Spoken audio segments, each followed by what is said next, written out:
उप मुख्यमंत्री, केंद्रीय मंत्रिमंडल के मेरे सहयोगीगण, टूरिज्म इंडस्ट्री के साथी, देश विदेश से वाराणसी पहुंचे टूरिस्ट, अन्य महानुभाव, देवी और सज्जनों, आज लोहड़ी का उमंग भरा त्योहार है। आने वाले दिनों में हम उत्तरायण, मकर संक्रांति, भोगी, बिहू, पोंगल जैसे अनेक विध पर्व भी मनाएंगे। मैं देश और दुनिया में इन त्योहारों को मना रहे सभी लोगों को बधाई देता हूं, अपनी शुभकामनाएं देता हूं। साथियों, हमारे पर्वों, दान दक्षिणा, तप तपस्या, हमारे संकल्पों की सिद्धि के लिए हमारी आस्था, हमारी मान्यता का एक अपना महत्व है और इसमें भी हमारी नदियों की भूमिका महत्वपूर्ण है। ऐसे समय में हम सभी नदी जलमार्गों के विकास से जुड़े इतने बड़े उत्सव के साक्षी बन रहे हैं। आज मेरी काशी से डिब्रूगढ़ के बीच दुनिया की सबसे लंबी नदी जल यात्रा गंगा विलास क्रूज का शुभारंभ हुआ है। इससे पूर्वी भारत के अनेक पर्यटक स्थल वर्ल्ड टूरिज्म मैप में और प्रमुखता से आने वाले हैं। काशी में गंगा पार ये जो नई निर्मित अद्भुत टेंट सिटी से वहां आने और रहने का एक और बड़ा कारण देश दुनिया के पर्यटकों श्रद्धालुओं को मिला है। इसके साथ साथ आज पश्चिम बंगाल में मल्टी मॉडल टर्मिनल, यूपी और बिहार में फ्लोटिंग जेटी, असम में maritime skill centre, ship repair centre, terminal connectivity project, ऐसे 1000 करोड़ रुपए से अधिक के प्रोजेक्ट का भी शिलान्यास और लोकार्पण हुआ है। ये पूर्वी भारत में ट्रेड और टूरिज्म से जुड़ी संभावनाओं का विस्तार करने वाले हैं, रोजगार के नए अवसर बनाने वाले हैं। साथियों, गंगा जी हमारे लिए सिर्फ एक जलधारा भर नहीं है, बल्कि ये प्राचीन काल से इस महान भारत भूमि की तप तपस्या की साक्षी है। भारत की स्थितियां, परिस्थितियां कैसी भी रही हो, मां गंगे ने हमेशा कोटि कोटि भारतीयों को पोषित किया है, प्रेरित किया है। इससे बड़ा दुर्भाग्य क्या हो सकता है कि गंगा जी के किनारे की पूरी पट्टी की आजादी के बाद विकास में पिछड़ती ही चली गई। आगे जाने की तो बात ही छोड़ दीजिए। इस वजह से लाखों लोगों का गंगा किनारे से पलायन भी हुआ। इस स्थिति को बदला जाना जरूरी था। इसलिए हमने एक नई अप्रोच के साथ काम करना तय किया। हमने एक तरफ नमामि गंगे के माध्यम से गंगा जी की निर्मलता के लिए काम किया, वहीं दूसरी तरफ अर्थ गंगा का भी अभियान चलाया। अर्थ गंगा यानी हमने गंगा के आसपास बसे राज्यों में आर्थिक गतिविधियों का एक नया वातावरण बनाने के लिए कदम उठाए। ये गंगा विलास क्रूज इस अर्थ गंगा में उसके एक अभियान को नई ताकत देगा। उत्तर प्रदेश, बिहार, असम, पश्चिम बंगाल और बांग्लादेश की यात्रा के दौरान ये क्रूज हर तरह की सुविधा मुहैया कराएगा। साथियों, आज मैं उन सभी विदेशी टूरिस्ट का विशेष अभिनंदन करता हूं जिस क्रूज के माध्यम से पहले सफर पर निकलने वाले हैं। आप सभी एक प्राचीन शहर से एक आधुनिक क्रूज से सफर करने जा रहे हैं। मैं अपने इन विदेशी टूरिस्ट साथियों से विशेष तौर पर कहूंगा कि India has everything that you can imagine. It also has a lot beyond your imagination. India cannot be defined in words.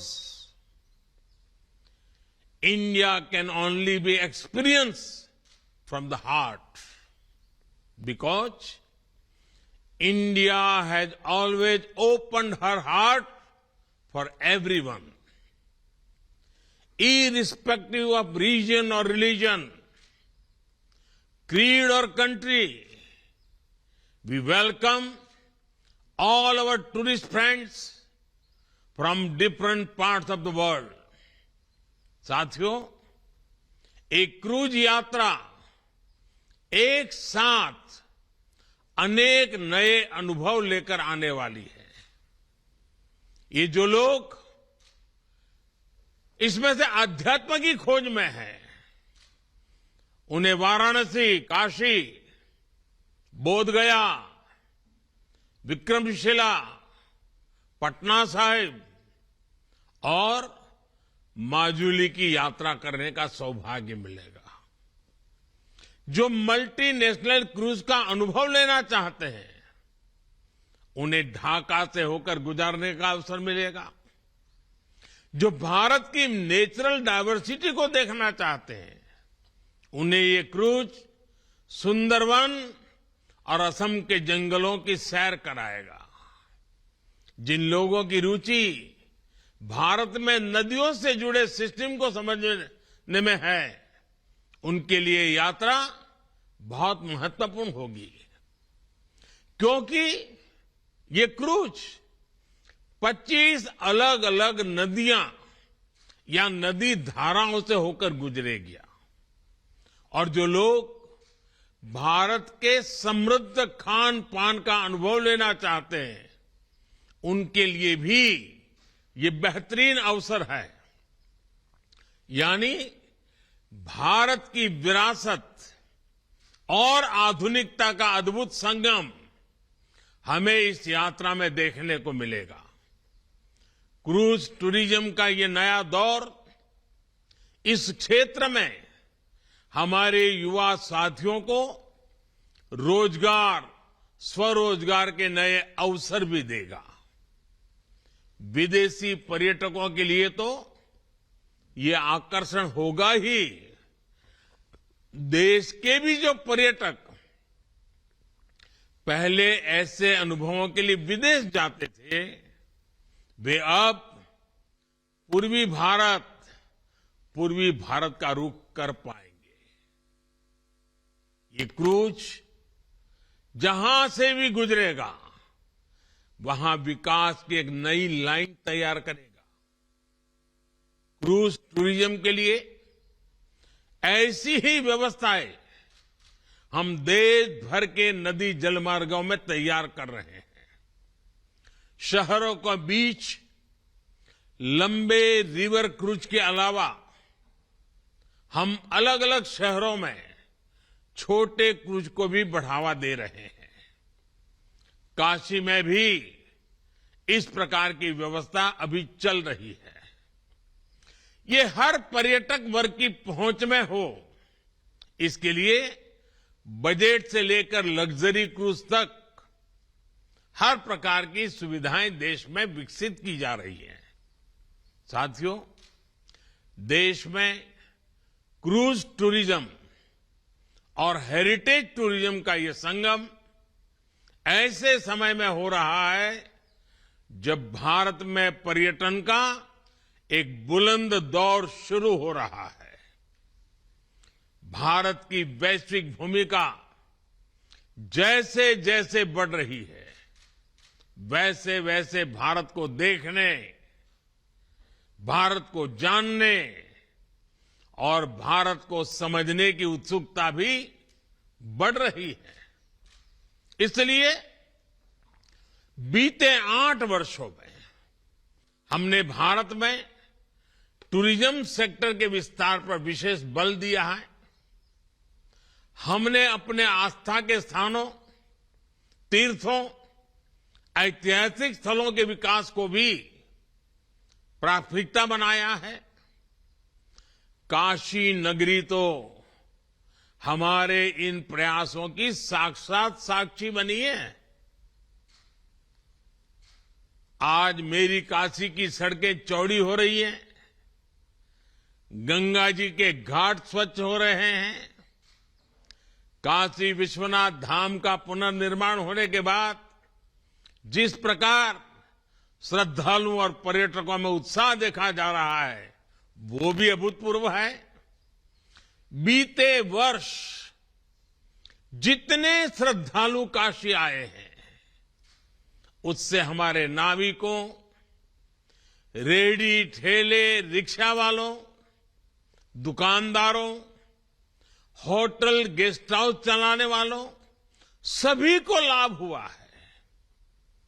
अब गंगा पार के क्षेत्र में इन नई टेंट सिटी काशी आने वाले श्रद्धालुओं को, पर्यटकों को एक नया अनुभव देगी।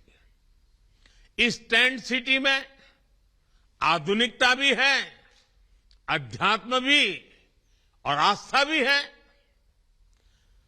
राग से लेकर स्वाद तक बनारस का हर रस, हर रंग इस टेंट सिटी में देखने को मिलेगा।